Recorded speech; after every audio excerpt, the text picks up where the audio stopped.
Assalamualaikum warahmatullahi wabarakatuh. InsyaAllah kita mulakan dengan kita punya video pada hari ini dengan Bismillahirrahmanirrahim. Saya akan menerangkan secara lebih mudah faham untuk bab 1, topik fungsi dan kuadratik persamaan dalam satu pemboleh ubah. Baik, apa yang kita akan belajar pada topik ni?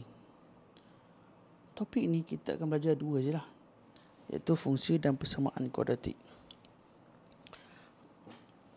Jika murid-murid sebelum ini ada masalah untuk memahami tentang kuadratik atau persamaan kuadratik, kita kena mantapkan ilmu kita pada menengah rendah, tingkatan 1, tingkatan 2 dan tingkatan 3.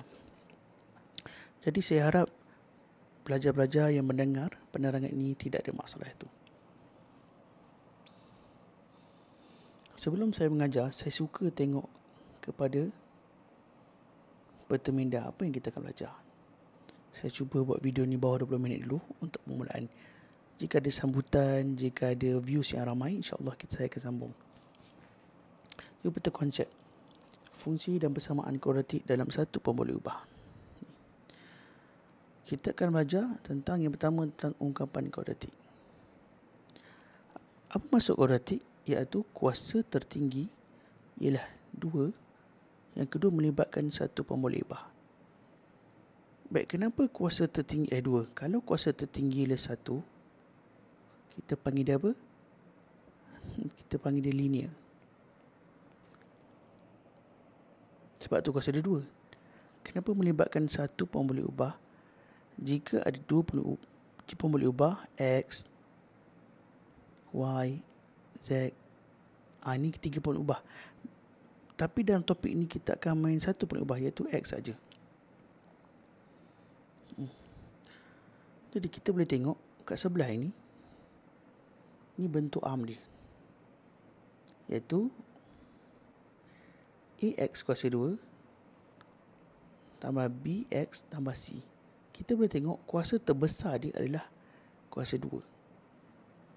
Dan pemboleh ubah dia satu saja, X. A, B, C ni bukan pemboleh ubah, tapi dia panggil sebagai pemalar. Pemalar ni constant lah, pemalar sama. Dan A tak boleh kosong. Kenapa A tak boleh kosong? Bayangkan A ni kosong. Kosong kali X jadi kosong, tambah BX tambah C. Mana BX tambah C? Kalau kata kita buang ni, kita buang 2, kita akan tengok BX tambah C jadi linear lah. Sebab X kuasa terbesar dia 1. Baik, sebab tu dia panggil kuasa terbesar dia 2.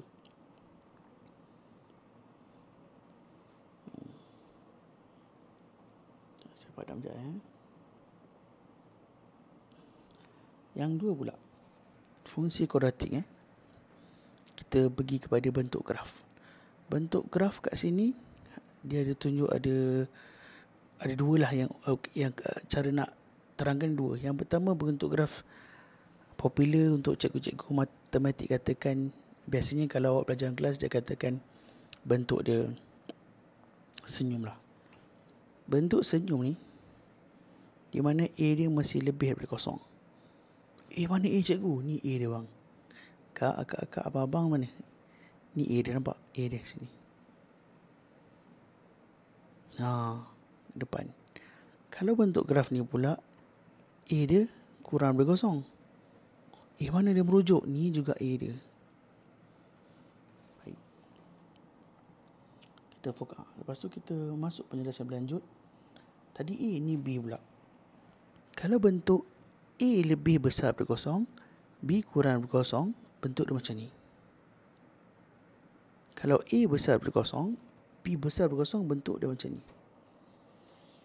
Apa beza-beza? Yang ni belah kanan, ni gasan biru kat sini. Yang ni belah kiri, tapi gasan biru kat sini. B sama kosong, dia buat macam ni. Soalan seterusnya, cikgu nak kena hafal ke? Awak tak perlu hafal kalau awak faham nanti. Nanti awak faham, kan awak buat, betul lah. Tak apa, untuk permulaan ni kita dengar dulu. Pintasan Y. Mana pintasan Y? Pintasan Y dia dekat C. Apa kaitan C? Sebab tu dia terangkan A, yang ni B, tiga-tiga ni B, C. ABC ni merujuk ke mana? Merujuk kepada ni bentuk arm dia. AX kuasa 2 tambah BX tambah C. Baik. Ini bentuk graf A lebih kurang daripada kosong. Inilah A dia merujuk pada ni. A kurang daripada kosong pun sama juga. Jadi ada A kurang daripada kosong bergabung dengan B kurang daripada kosong akan dapat graf macam ni. A kurang daripada kosong bergabung B besar daripada kosong, bentuk dia macam ni. A kurang daripada kosong, B sama kosong, bentuk macam ni.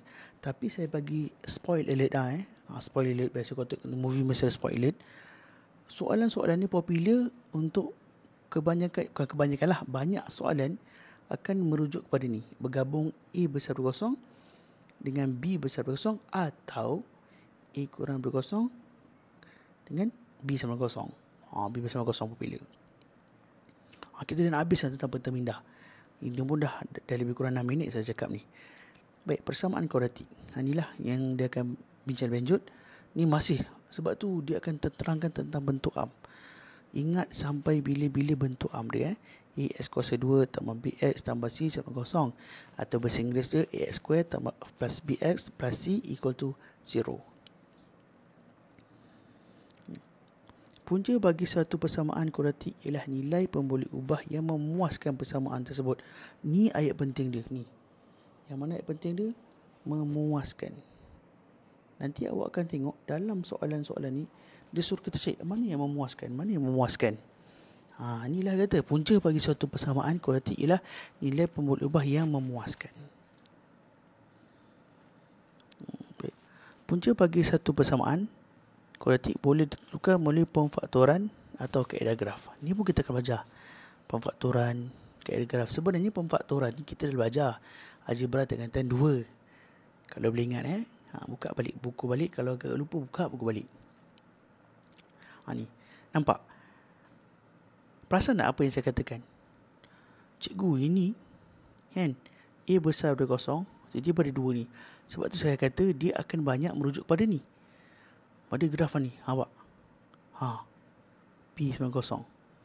Sama dengan ni juga. 2 menyentuh. Pun sama juga sini. Kalau perasan. Jadi buat masa ni untuk 7 minit ni kita berbincang, lebih kurang 4 minit berbincang tentang bentuk konsep.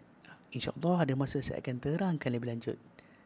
Ma'assalamah wa liqa. Semoga kita bertemu kembali. InsyaAllah.